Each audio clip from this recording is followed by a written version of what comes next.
Made ఇప్పుడు వరకు మనం నేర్చుకున్నాం కదా.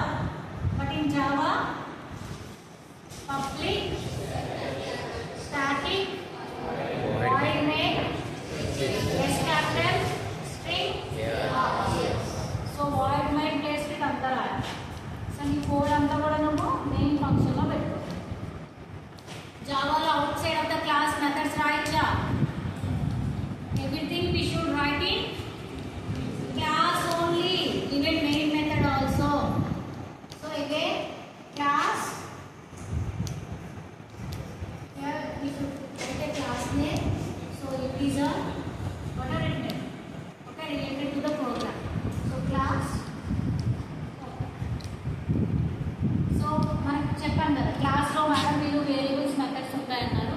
But here we have only methods కదా. మెయిన్ మెథడ్ అనేది మెథడ్స్ వచ్చాయా?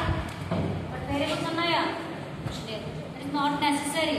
రెండు ఉండాల్సిన అవసరం లేదు. మెథడ్స్ అండ్ వేరియబుల్స్ రెండు ఉండే ఛాన్స్ ఉంది. కానీ మన ఫ్లెక్సిబిలిటీని బట్టి ఓన్లీ మెథడ్స్ ఉండొచ్చు, లేదా ఓన్లీ వేరియబుల్స్ ఉండొచ్చు, లేదా రెండు ఉండొచ్చు. సో ఈ ప్రోగ్రామ్ మనకు మాత్రం ఓన్లీ మెథడే ఉంది. ఓకేనా?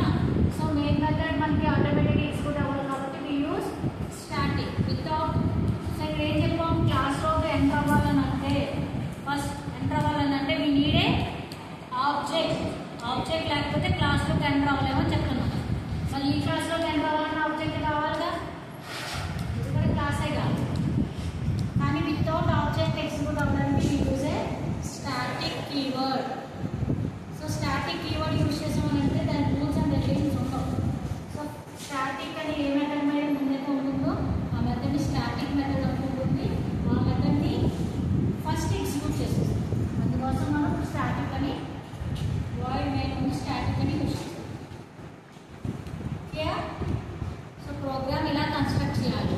సో లాజిక్ రాసుకోవాలి, దాన్ని బట్టి అండ్ మెయిన్ మెథడ్. సో దానికి క్లాస్లో ఉంటాం. Out side of the class don't have any functions. Class బయట ఏమి రాయడానికి వీల్లేదు.